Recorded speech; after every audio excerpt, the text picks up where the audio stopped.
Welcome to Backboard Banter on the board with your hosts, Matt Middleton and Kevin Rayner, where the banter's as ferocious as John Morant in the club, man.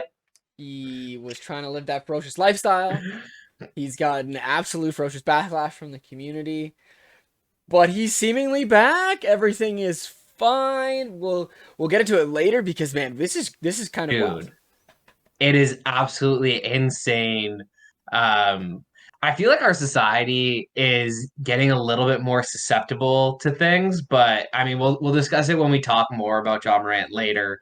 Um, your your prediction didn't go quite as well. I mean, 1-1, at least it's not the 0-2 reverse curse, right? Like we did beat the Nuggets, so that's Look, good. it was me, holding out for hope, desperation into the darkness kind of situation because we needed those wins, right? And we got one really good one, which was at least the second one. So hopefully we can build off that momentum. But that Lakers loss hurt a lot. Man, it's just so frustrating because like a team that we should beat in the Lakers, we lose to, and a team that we shouldn't beat in the Denver Nuggets, we wipe the floor with them. Let's go back to that Lakers game because that was just so disappointing to have that poor of a performance. Anthony Davis didn't even play well. It was Yeah. D'Angelo Russell who beat Oh us. man, it was D'Lo and the bench mob. Like it was kind of crazy. 61 points from that Lakers bench. A team that I guess has depth now that they've traded for it. Schroeder gets to go off, and I mean I love Rui Hachimura, but Wenyan Gabriel, like this is Bruh. not what we need to see in a basketball game. Like I'm over here thinking maybe Matt's call for the Lakers to go for a run to actually make it into the playoffs maybe had something to do with it, but. Like, look, man, it's good for me that like that's happening, but not against our Raptors. I'd much prefer them to, take care of the Houston Rockets last night as opposed to beating the Raptors. Seriously. Mhm. Like, come on, basketball gods, cut me some slack here. But like the fact that Siakam played so poorly, Fred Vliet and Gary Trent Jr. also played so poorly in that game, just like underscores our issues for the season, man. That like it doesn't seem that we can get all of these guys on the same page at the same time for multiple games in a row. It's just disheartening. No, nobody's ever, being a team. And it's funny you mentioned that because you were talking about the next game, which we'll get into, and about how we were seeing like groups of three kind of going together. And I guess that's the conversation now of where the chemistry goes with this squad because you're right. Fred has not looked great outside of that last game. Siakam has not looked good in the past few weeks. And I mean, if it wasn't for No. OG and Scotty doing what they did in that Lakers game, it would have been an absolute blowout at the end of the day. So it really comes down to whether these boys can figure it out and all come together as a unit and play team basketball. Man, and that's the thing. Like when we play as a unit like we did against Denver, and even in, smaller groups, you mentioned the groups of threes. I was really noticing that like Yak, Freddie, and Siakam were working well together, and Gary Trent, OG, and Scotty were working well together, and like kind of had their own little like separate like versions of you go, I go, but in groups, which was kind of nice because Old it school, it new school. yeah, it at least moves the ball around between those three players making the play, and it keeps more people involved in the offense. I mean, obviously Nick Nurse is utilizing his rotations as best as he can. And I actually thought he did a really good job against the Nuggets. There was a point where he, takes Scotty out and puts him right back in, maybe 30, 40 seconds of gameplay later at the end of the first quarter there. And Scotty came back out. He started off sluggish, but he came back out and he was a monster. He was looking to make plays happen, looking for defense, looking for offense, looking for the easy assists. It was just, awesome to watch. And that's the kind of Scotty that gets us so excited for what this future can be. It's just whether or not Siakam and Fred VanVleet are going to be a part of it is where I think I'm starting to get you onto my side, and you've come around to the fact that they need to go. Man, it's kind of wild because we see Scotty and what he does. And, I don't know if it was last week or a couple weeks ago, you were talking about how his agent is saying that Scotty's just waiting to be handed the keys and waiting to go. And Fred and Siakam are guys that have been built up through our organization. They were key pieces to winning a championship, but how many years ago is that now? I hate that I just said that Oh, because that's where we are now, right? We are that many years absolutely. removed from when the two of them were legit. And at the end of the day, this is a business. And if we want Scotty to become who he wants to be, well, it looks like the new school with Gary and with OG are giving him more of an opportunity to thrive. And if that means we have to get rid of Fred, if that means we have to get rid of Siakam, well, we probably should have done that a little while ago because we're in purgatory now. Yeah, I think we definitely should have done it last year. Hmm. But like you said, man, like, they were key pieces of that championship run, but they weren't the key pieces. And I can't think of very many stories where a, you know, somewhat key piece, like what I would rank Siakam and Freddie, like what, 4 and 5, maybe 4 and 6 in terms of importance on that championship run. Because without True. Mark, are you going to rank them above Marc Gasol and Ibaka? What their contributions were? Are you going to rank them ahead of Lowry? Are you going to rank them ahead of Yeah. Kawhi? I think the argument's there for maybe Ibaka, Gasol for Siakam maybe to be ahead of those guys, Hmm. but it's still an argument. But when have we seen those type of players go on to then lead a team to a championship run? I Right? mean, Like, valid point, right? Like you could even consider that Fred Jr. like when he had a kid, that was the MVP moment for Fred, but it is a unique case, right? Like it is a unique case of the Kawhi situation of the championship, and that's why I think the front office believed that it could happen, right? Because you're building this core that is slowly working its way to winning its championship. You make a quick change out, and you think maybe that young part of the core can keep going. But I do understand where you're coming from. The idea of like when has a bro. team win a championship and retooled with that same roster without having a guy like Kobe Bryant, right? Without having a true superstar. No, without having that superstar that was a part of it, right? Hmm. Like Kawhi Leonard was the main reason we won that championship, and it is inarguable. Without him, we don't win. And so when you lose that piece, unless you replace it, you don't have another shot at a championship. And we were hoping and praying Siakam could be that guy, but he's clearly not. Yeah. He just clearly isn't that level of player, and that's fine. There are only three, maybe four guys who are at that level at any given year in the NBA. Heck, to be at that level, you are like, the 1% of the one percenters. And I'm not going to hold that against Siakam. He's still a really nice player. He still Yeah. fits into our roster very well. He's a top 30 easy NBA player currently. But in order to make that leap, in order to get there, we do need Yeah. that star. And so at the end of the day, I just think that it's kind of run its course with these guys, and I'll love them, for what they meant to the city and everything. But it shows in that Nuggets game. We didn't really need Siakam. At halftime he was 1 of 7 with 2 points. Like, Crazy. the rest of our roster was carrying. Freddie was hitting threes. Hmm. OG, Scotty, Gary, Jakob. Like, we can do it without him now. So we may as well go utilize his, value out on the trade market to Hmm. to really bring in a piece that could, offset a lot of what Freddie has to do. A piece that, we've been thinking about getting a guard to kind of fit in behind Gary and Fred, but maybe a guard that like is at Fred's level, or if not better than Fred, Yeah. you know? These rumors that I'm hearing come out about how Messiah was like, oh, I was just baiting everybody at the trade deadline to figure out how everybody's actual trade value was. I'm like, can we keep that down? I don't want that to get out because if that's actually Messiah's plan and we are gonna trade Fred and Siakam in the offseason, like let's keep thinking about those trade values as high because I'm sorry, they've only dropped. They've only continued to go down because this team is not where it should be at the end of the day. So it's going to be really interesting to watch the rest of this season because I feel like, at least as fans who understand the situation, the weight is lifted because we're not going to be in the lottery where we want to be, and we're not going to be in the playoffs where we want to be. So we're just going to enjoy the games and be along for the rest of the ride of the season, right? Like that's kind of where I've accepted myself in the last 24 hours, really. Yeah, no, we were talking about it, and I've definitely accepted our fate. Like, we are a first round playoff exit at best. And, maybe we can put up a fight and get more than 4 or 5 games. But it's going to take a lot for this team to really wrap their heads around it.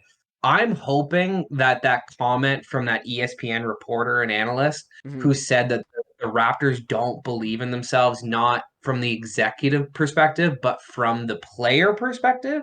I hope that lights a fire into them. I hope that they can galvanize together and show, the world that they do believe in each other, that they do think that they have enough talent, that they have the ability to win around.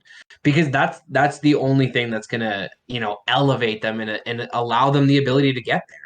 And I can even see across the players how that mindset could sit in, right? Because like the only player you could really Yeah. look at of the main guys that has like a really positive outlook of their current situation is probably Fred, right? Because he's the bet on yourself, Fred. But also, this is his team and they're losing, right? Siakam's been going through his struggle since the bubble and like, has always been ripped apart and wants to be more than he could be, and now he's not playing as well as he can, right?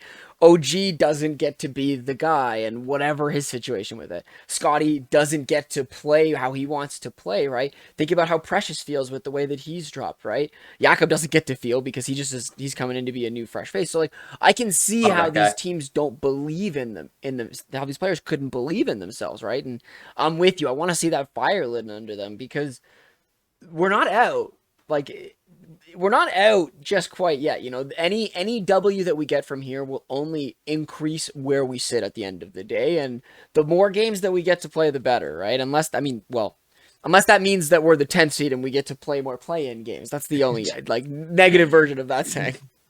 Dude, in the 9-10 spot where we're probably going to end up, we're going to have to play both playing games. Yeah, And honestly, like, it might be good for them to realize that, like, even after a season of struggles, that they can string together some wins, that they can win with this group.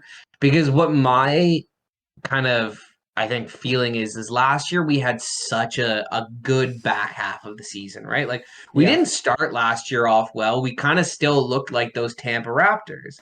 And then we go on this huge tear, have a great end of the season, fight Philly to 6 games after going down 0-3 immediately. yeah, And without Freddie, Siakam looks like he's good in the playoffs, and everything is about, can this team now, win around, get to the championship games, like whether that be Eastern Conference Finals or Finals. And I think all of the boys really bought in this summer to, I can be that next level guy to yeah, push us over the top, right? Like you said, they all want their specific role. And then when it doesn't pan out at the beginning of the season, the confidence just goes down, and the level at which they're playing is just not near where it was to end last year. So if they can just get that confidence rolling again, I honestly think Yak gives them a lot of a much easier time to play defense now. And I think that our defense is going to be improved, throughout the last 10, 15 or 10, yeah. 13 games here, just because Yak's presence. And I think we've been a better defensive team with Yak.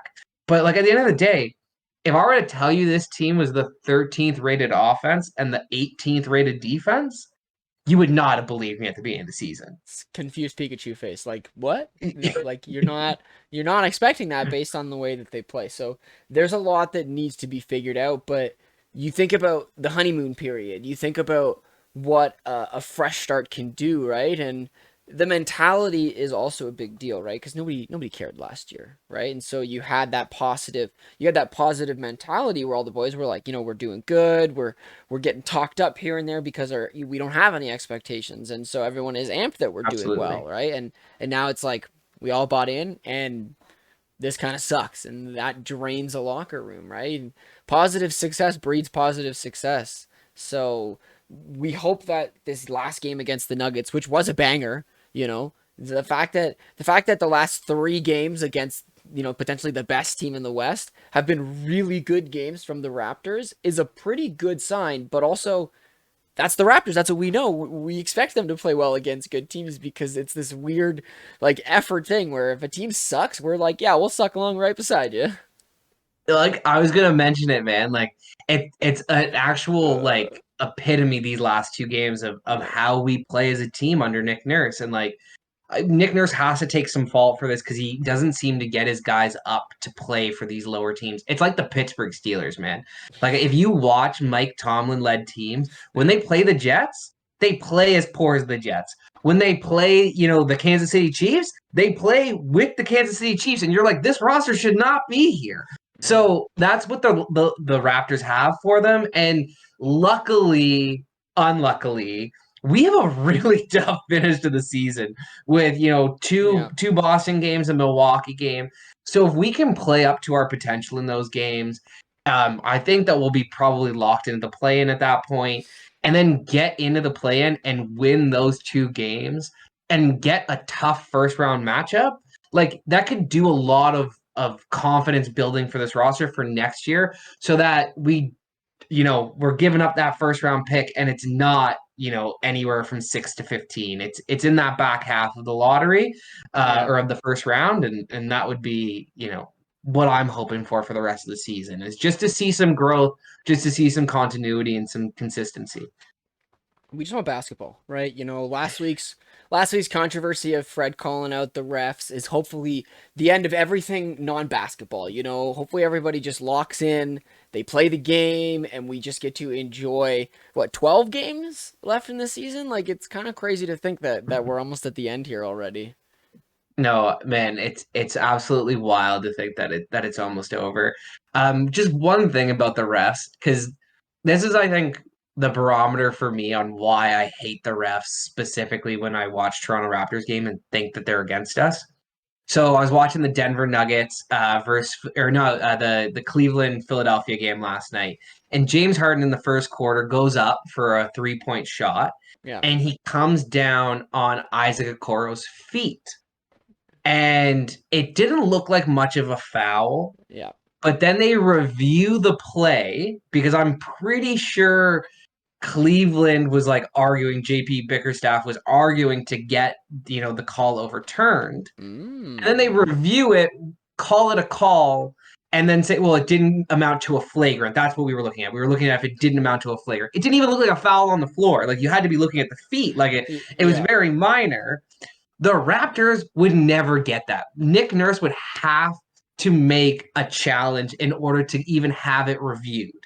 And I think like there's no coach in the NBA and there's no team in the NBA that when they actually challenge a play, do I think it's like almost a 90% chance that they lose the challenge. Like every time I watch the Raptors, we never win challenges, even when it's clear in our favor that like it was incidental contact or light Yeah. contact or he had his feet set. Like we always seem to lose those 50-50 battles, and that's the issue that I have with the refs in the Raptors, like Well, personally. I have this other hilarious moment from this week. I don't know which game it was from or what specifically, where like I thought I may be completely wrong. I thought the way it works in the NBA is if a play happens and then somebody fouls somebody, the play continues, and then another moment happens, and then there's a foul.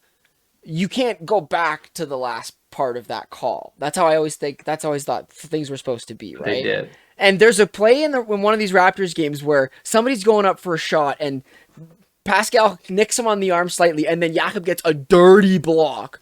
And then they call the foul on Jakob, and then they're like, whoa, whoa, whoa, we got to review this. And I'm like, so technically, the Siakam play is before the Jakob block. You're reviewing the Jakob block, and then they come out and they say, it's You're gonna actually a call the foul on Siakam, Siakam. and the free throws will stand. And I'm like, I don't know if I'm understanding the rules wrong, but I'm pretty sure that's not okay. And So you know that had that been on the Raptors, it would not have been called a foul. again, No, again, I could be wrong about the rules, but I'm pretty sure you're that's not. how it works. So I thought that was kind of ridiculous at the end. Oh, Anyways, buddy, it is what it is. It's the curse of being the only Canadian team. But we've got 4 games this week before we chat again. We've got yeah, the OKC game tonight. We've got the Wolves on Saturday, the Bucks on Sunday, and the Pacers on Wednesday. I'm chalking at least that Bucks game up to a surefire L. So I'm hoping for a 3-1 week. 3-1 week would what get us to 500? Yeah, no, it would just put us a game below 500. would be nice. Um, hey man, it would be where the Atlanta Hawks are, a game below 500. So hopefully we could stick with them and figure out a way to get to the at least the 8th seed. So maybe we could just beat Miami to get in, and then avoid Milwaukee altogether. I mean Because that would be nice. I think Philadelphia is going to surge into that 2nd seed, and the 7th seed is going to get Philadelphia. It's a very interesting situation when it comes to the top, you know. I was kind of hoping that the Bucks game on Sunday was going to be good, you know, with no Last of Us. Like, I need something to entertain me on Sunday when I get home from the ski hill.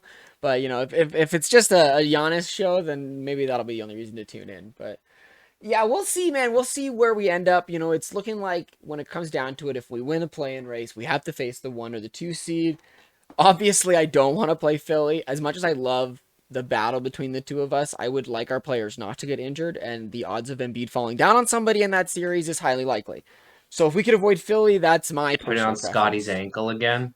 No, Jeez. thank you. No, no. Man, I would like to get a matchup with Boston. I know you know that I've been saying it, but I think we match up well with Boston. They haven't been playing well lately. If we could somehow get into the 8th seed for the play-in tournament and beat out Yeah, Miami for that 7 seed and get a Boston, I think that we could actually make some noise. Not in terms of like, fully winning the round, but at least getting to 7 games, man, and putting some doubt in Boston's mind. that's the thing, right? If if the biggest thing that we can do is, you know, have a couple of sleepless nights for our opponents in the first round, shake them up so that they're not comfy going into the rest of their playoff hopes, and get some experience for Scotty and the boys, like, you know, we're pretty happy fans, right? And that's the thing, man. Like, I want Scotty to get into a matchup where he can show what he showed in game 1 of last year's And series. play the Because games. that man was on pace to drop a 20-point triple double until he got hurt. And I think he came back and played well in the rest of the round, but he was clearly limited by the Yeah. ankle. And I think that watching Scotty in the playoffs is going to give our fans that much more hope that moving on from Siakam is the right decision. And also, you know what helps young players be confident and have better regular seasons? Playoff success. And Scotty is the type of guy who has the mindset and the skill to back it up to go, it's in the playoffs. This is the end of the season. Every game matters. And we saw it with game 1, right? And if that momentum can come in and he can continue it, even if we lose in 7 games, for example, to one of the top teams in the East, if Scotty wins a game or two for this team based on his play alone, it all comes And together. and with Scotty in particular, he never like he's not a bad player per se ever. It's Mm-hmm. when he lacks focus that he doesn't play well. Like he'll be in and out of the game, and then it'll be the fourth quarter, and he'll be like, "Okay, I'm locked in. Like it's go time." And he plays like an absolute terror, Yeah. and he is like definitely so skilled and so dominant when he sets his mind to it. It's just being able to set your mind to it every single day for 82 games of the year. It's a Like slog. that's the difficult part for Scotty is that I think that his mind kind of drifts in and out. How important is this game? But with the playoffs, he knows that Yeah. it's a go time. He knows that that's legacy building stuff, and that's where I think he's going to shine the most. And I think we saw it last year. We just like it was cut short by Embiid. Yeah. Hey, you know what? If Scotty ends up being the, you know, play-in MVP, getting that um, that victory to just get us into the playoffs, that could be, you know, a singular W just from the start there, right? Absolutely, man. Absolutely. Scotty in we trust. And I think he and OG have that relationship to, really build it forward. And again, we can't get rid of Freddie because we need guards. So sorry, Siak, I'm looking at you, bro. And yeah, all season I've been a Siakam guy. Come on, and I still, I've still got the get me some good picks for him in the back of my brain. We'll talk about it when we get to this summer. We can always talk more Raps at the end of the day, but let's move on to the rest of this league now because there's a lot going on when it comes down to it. I don't know if you want to start MVP chat. I don't know if you want to break down this table. Maybe it's time we talk Jaw. Like, where's your mind, Matt? That's actually exactly where I wanted to go. I wanted to talk about John Morant. All I right, wanted to all get it right. out of the way because it's like the least basketball related thing that we True. have. I just want to talk about the fact that this man, like, a week and a half ago, puts out this video. He then, has to then apologize and leave the team because it's of the media uproar and the scrutiny and the spotlight on it. The fact that he's had incidents in the summertime that are now coming back to haunt him, potentially beating up a 17-year-old kid. Okay. How quickly can one learn from one's lessons when really it was, a week or so? Yeah. And if you are correct in the fact that 5 of the 8 games that he got suspended for have already been technically served, like how much has he actually changed? How much has he actually contemplated? Is he, just putting on this, sorry face to get back in the league? My answer would be yes. You can't change yourself in a week, bro. This is the weird situation. This is where John Morant fans are super conflicted. Because is this just a desperate kid who realized that he effed up really bad and is actually sincerely apologetic and is like, you know what? I have turned my life around. Because if all he does is come out in that interview and say, you know what? I've messed up. I'm taking credit for it. But also, I know that this is a process that I have to go on and that I've not solved it and I have to keep working. Those words alone would have given it. But the other side of the coin is, are we just all delusional fans who are thinking Memphis does this master class of making it so Ja only misses a few games legitimately, and the NBA can't really suspend him harder because they took action first, and Ja is gonna go, I'm gonna make myself look good so that I can make my money and our team can do well. Like, where is he gonna sit on this side of the coin, right? Like, there is multiple directions that Ja can take, and as a true Ja fan, I hope that he is actually sincerely realizing that, man, I screwed up bad and that I am losing out on an extreme amount of opportunity because he's an unreal star and he has an opportunity to be one of the faces of the league for the next 10 years. And so I have hope for him, man, but it's sketchy, honestly, it is. Look, I'm in the camp that I really would love if he, didn't mess anything up, if he is actually truly sincerely sorry and comes back and is the job level player that we saw. Like he is, like you said, a true superstar, a true top 10 player. And I think something that's like underrated about him or underestimated about his popularity is the fact that he's probably the only guy that you can, credibly argue of the young players is in the like, you got your Giannis below 30. You got your Yeah. Giannis, you got your Joker, you got your Embiid, you've got Luca, and then you've got like Tatum and Morant as the US kind of Hmm. guys. And he has that ability to kind of steal that market. And, with his high flying dunks, with his, Allen Iverson style of play, he has the opportunity to be the most popular player in the NBA. Electric. And Yeah. yeah, and I hope that he can achieve that and fulfill that. And I hope that, you know, he has learned his lesson. I'm just skeptical. Call me a cynic, but I'm just very skeptical that after a week, you can truly feel that remorseful. I just go back to the Montreal Canadiens first round pick. He's still technically not eligible to play in the NHL. The Interesting. NHL still Yeah. wouldn't let him play if Montreal wanted him on the roster. Hmm. That's how serious that's being taken. And that was a consensual act that he didn't, he took pictures and sent that around. Like he shouldn't have done that, Yeah. obviously. But it's not waving a gun around in the club. It's not beating up a 17-year-old kid. It's not, having allegations and ties to what could be, criminal organizations. Like Yeah.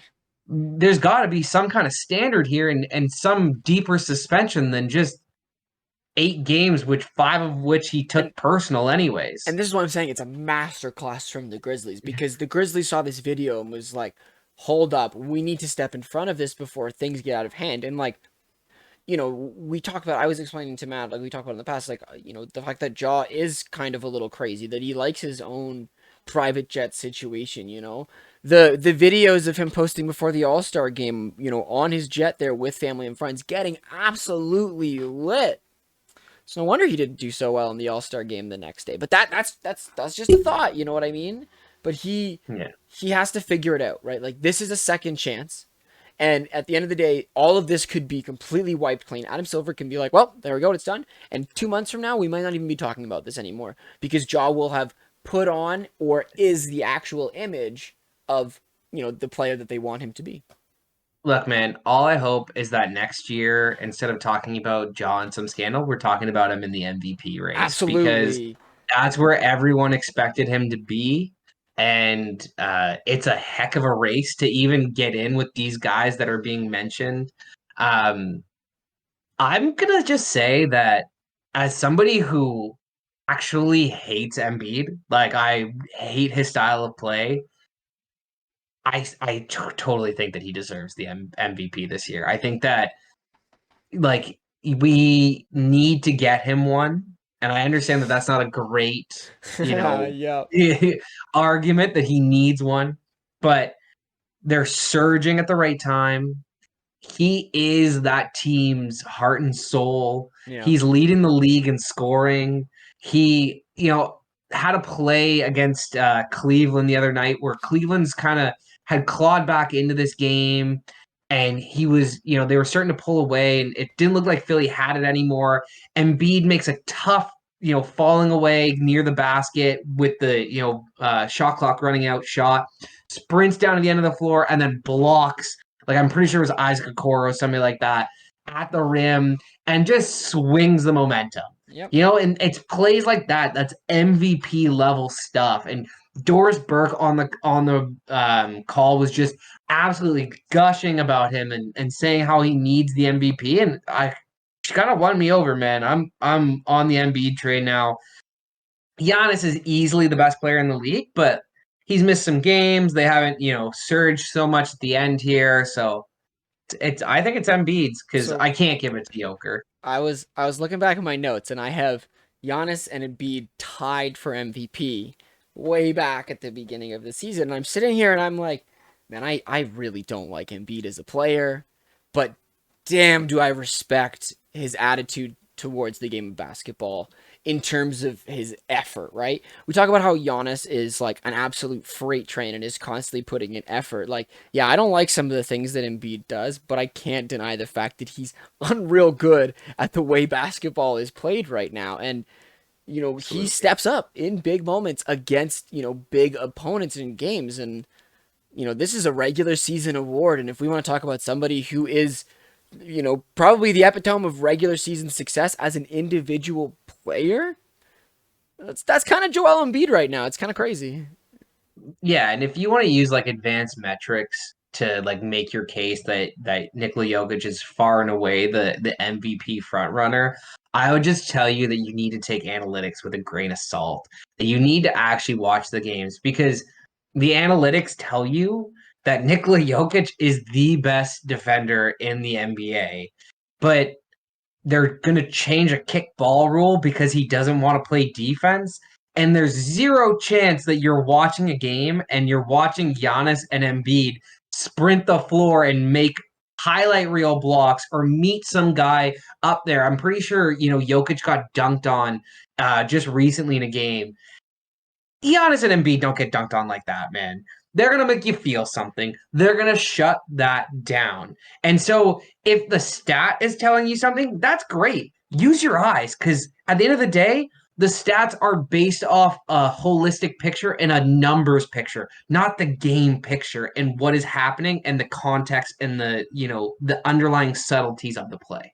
And this is why I think Personally, that this MVP conversation is so beautiful, right? Because if you're willing to look past the I'm team Embiid, I'm team Giannis, I'm team this, and you actually like break it down into why people want to see any of these guys succeed at MVP, it's because all of them have a different approach to doing it and are extremely different players in the way that they do it.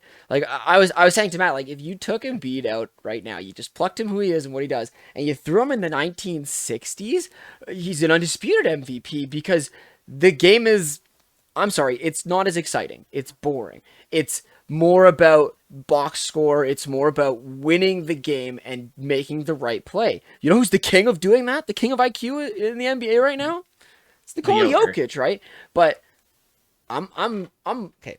I was about to just say I'm a young kid, but I'm 28 now, so I don't know if I can say kid anymore. But I like exciting basketball. John Moran is one of my favorite players in the NBA because he is exciting basketball. I don't watch too many Nuggets games in the same way that I see a Bucks game, and I'm like, I want to watch Giannis do what he does. If I didn't have, the hate that I have towards the Philadelphia 76ers and Joel Embiid, I would feel the same way, and I would tune in for him for those games. And so that's why it's so fun, because there's different metrics in the way that you can think about the MVP race, and this is the most valuable player to your team. From a stats-based point and the way that Jokic provides, he's the most valuable player to his team for sure. But think about all the metrics of the game. Think about what a big dunk or a big block does to a crowd, does to your No, team, does to your teammates. There's so much that goes into it. And that's why Giannis is still my MVP. Because I don't like Embiid that much. But they are tied. They should be tied with what they do. man, you nailed that right there. The box scores, the box plus minus, the analytics, they can tell you so much Mm-hmm. about, what happened in the game, but they can't tell you what was a galvanizing moment. And MVPs should have that ability in them on the drop of a hat. You think about Michael Jordan, you think about LeBron, you think about Magic, you think about Kareem. They Mm-hmm. were all able to snatch momentum away from a team. Just one play, one series of efforts, they're Exactly. able to change everything and the whole stadium's feeling. And I just don't feel Joker has it, like he doesn't have that ability. Yes, he always makes the right pass.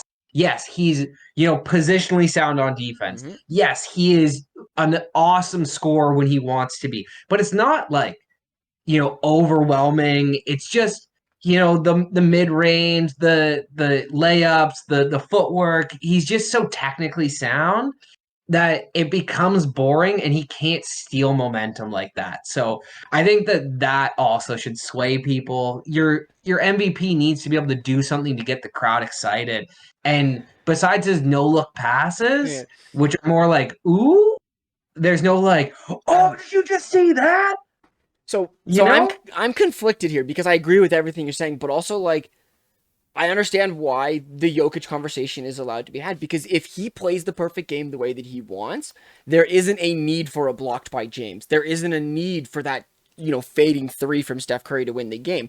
Because here's the thing, the best players in the world have those moments which are amazing. And this is why my brain is trying to go, where does the award actually end? Because like I see those moments as finals MVP moments, as playoff moments, right? And that's where the excitement goes to me. And now I'm going, is the MVP award of the regular season about the total game of basketball, or is it about being that perfect player through 82 games? And then it is, Ah, well, if Jokic doesn't have the top seed, fine.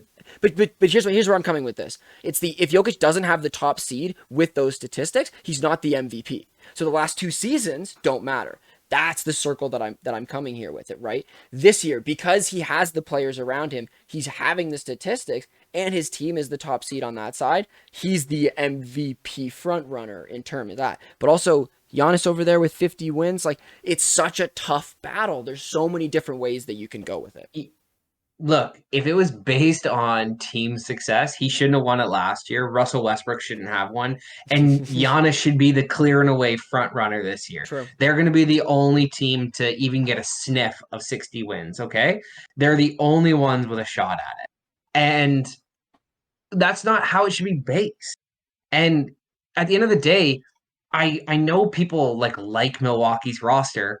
A lot of those pieces were discarded from other teams. Like Brooke Lopez was a Laker. Do they keep him around? No, because he wasn't very good for them. Drew Holiday, the Pelicans gave up relatively easy. Yeah. Chris Middleton hasn't looked like Chris Middleton. And then you've got like Joe Ingles, Javon Carter, Grayson Allen. Like, what are we doing here in terms of like their roster is so superb? He doesn't have a true other all star on his team, Mhm. and they're the only team that's going to sniff 60 games. But at the end of the day, like Giannis has missed some games here, and a lot of it is what you do at the end of the season. A lot of it comes down to that stretch run, and I just think Embiid kind of needs one. just during this era of his peak basketball. Yeah, And like you said, I don't necessarily respect the way he plays the game all the time, but when the moments matter the most, exactly. he is willing to come to that challenge. When the games are against, Milwaukee, against Denver, he tries to make it clear he's the best player on the court, and it's not very close. Now, does he succeed in that every time? Not every time, but he does succeed in that quite often. When it comes to the three-headed race between these guys, Embiid has the most impressive performances against each other, right? And Absolutely. again, this is the beauty of this conversation and why again it's so hard to win awards because the human race, we are naturally biased people. We like certain things, and when you're given a ticket to give out towards an award, you're going to look at the reasons why you specifically think a player is the MVP. And that's why this race is just oh so hard. And it's why if you have any of these three guys, you're not wrong. I'm not going to say you're right, but you're not wrong. Yeah, no, absolutely. I don't think that, I think most years you can give it to multiple guys. I think there's consensus that, Yep. multiple players are right there, but this year, last year, it feels like it's more than ever between three guys, and it's very, very tight, and all of them could easily win it. But man, that's gonna be a tough vote. I wouldn't, want the vote. It would be tough for me to decide between these three, and then to get your name kind of put out there and then picked apart by the average fan like Yeah, you and I seriously. and the podcasters who say, "How dumb are you, so and so for picking them?" How dare So, you? No, it like anyways, it's man, crazy, man. And so we'll follow this MVP race and we'll see what happens with these three guys, but yeah. it's the consensus three guys. Like there's going to be five names that people get to put on the ballots. The other two guys, who you cool, put whoever you want, right? Like if it's not these three guys as one, two, three, I think that mistakes are being made. Well, and that also kind of bothers me because I feel like some voters like literally intentionally leave players that they don't want to win off their top five, even though because it just affects their point totals, right? Yeah. They'll drop them down to the five or the four as opposed to actually giving them where they rightfully deserve, to try and skew it for their guy that they're voting for. So that just something that annoys me that I wanted to bring up. Ah, man. You know what doesn't annoy me, but and probably makes you the happiest guy on the planet, is that the Sacramento Kings, man, they have confirmed themselves an above 500 season. They are basically a lock for a top three seed in the Western Conference at this point. Oh yeah. Um, they gonna be lighting that beam in the playoffs or what, man? Yo, they better be. I was looking back and I had them coming in the ninth place. I had so much faith in this team. I was talking this team so Being much. good, And yet I still only had them in the play in at the beginning of the year. But you know what? bro. That's what everyone expected. Nobody thought that this team would come together in the way that they have. And I mean, my favorite part about it is that like everything I thought that was going to happen came true, but it was like I thought they were going to turn it to 8 and they turned it to 12 basically with everything working out the way that it is. And the fact that this is the only winning road team in the Western Conference, like every other That's team in wild. the West has a losing road record. Like to me, that's Yeah. mind blowing when you think about this team who for 17 years has been in purgatory and has never been above 500 at all in that time. Like it is a great time to be a Sacramento Kings fan. De'Aaron Fox is the most clutch player in the NBA. That three-pointer the last night to win against the Bulls got him over 170 clutch points. That new award that they came up with, it's pretty much all but locked up for De'Aaron Fox right now. Honestly, man, if you had told me at the beginning of the season De'Aaron Fox was going to be the most clutch NBA player this season, I would have laughed Yeah. in your face. But he has been all of that and more. And that team is built around him, like you said, that downhill speed that he has. He's got the shooters around him. He's got a big in Sabonis who, can play inside out. And Yep. it has just been awesome for them. It's been a season to love for their fans. First one in 16. And like it doesn't necessarily get over the fact that you drafted Marvin Bagley over Luka Doncic. I've always got to say that. But hey, man, the second seed, home court advantage. Like, I don't think they're going to win a playoff series, but it's looking like they might. Because at this point, like, who are they going to play? The Minnesota Timberwolves, the Dallas Mavericks, the Oklahoma City Thunder. Like, those could be some teams that they beat. The exciting part, I think, for the Kings is that in their mind, it doesn't matter who they play. That's why I led with the fact that they have that road record win, right? Like, I'm sorry, the best home crowd in the NBA right now is in Sacramento. If you've watched any home game on TV this year, you're thinking to yourself, man, I wish I was a fan in that crowd right now because it's bumping. And to be able to go out and get Absolutely. as many wins on the road now, these road wins could be the fact that the West is as clumped up as it is, and as many people would say, well, the West is trash, so they should be getting the wins that they get. But we also have to think that this is a bunch of young kids that are not afraid, right? And if they can keep that momentum into the playoffs, that's the real test. Well, I think the fact that they have like almost the identical home and away record that they do, like they're 21 and 14 at home, 20 and 13 on the road. I think that like speaks Yeah, volumes to this team on just being consistent. And I think that you're right. There are a bunch of young players who aren't going to say that they're going to lose a game because they should. You know, they're going to fight and claw their way in every game, and they believe that they should win. I hope our Raptors, get a little bit of that belief here at the end of the yeah, season because it helps your team tremendously when you're feeling clutch. Those end game winner 3 pointers, they're not as hard, right? Like when you're Damian Lillard and you know that you got it, yeah. you just hit them. So Eh, I'd love to see it for our Raptors, man, and I'm happy for your Kings. I I was doubting you, man. I was so doubting it. I remember at the beginning of the season we were arguing like, who are they going to take out of the playoffs? Like, you think this team like is going to be better than Phoenix, like Golden Oh yeah. State? Like the list goes on, and That, yeah, that's why man, I that's they're why I a had them at ninth. That's why I couldn't believe that they would be higher. But it's this perfect storm, and like mess. it's why you can have this hope, right? They remind me of the Grizzlies of last year. Basically, this young team who's coming in, they're getting the W's that they got, and if they just get a little bit of playoff success and the West falters how it is, there's not a true juggernaut that is 100% going to be healthy, right? Like there's all these question marks with almost every single team in the West, and all Sacramento needs is one good first round series and then a good second round matchup to crazily find themselves in the conference finals. I would not put money on it at all because remember, a bunch of young Yeah, kids, first real test ever for a lot of them. yeah. But at the same time, like when that momentum starts building, when that snowball starts rolling down the hill, the self-belief that this team might have for themselves, it's a scary, beautiful possibility, Matt. Hey, man. I mean, you predicted it, so hopefully they can win that round for you, man. It's why I'm doubling down today. My prediction of Ooh. today is super easy.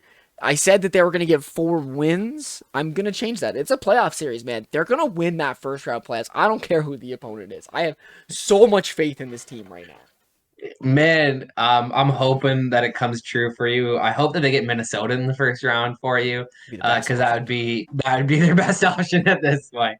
I'm gonna be, a little different. I've been on a decent streak here. My Lakers losing last night and Golden State losing. I mean, it did help push Golden State towards the play-in, but I need the Lakers in the playoffs, man. Like that's gonna be a tough one for We me. need more. So I'm hoping to get my streak back out here.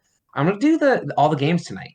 Raps over Thunder, Denver over Detroit, Sacramento over Brooklyn, Milwaukee over Indiana, and Phoenix over Orlando. It's feeling like a favorite kind of night. The one that I'm the most, skeptical about is Sacramento over Brooklyn.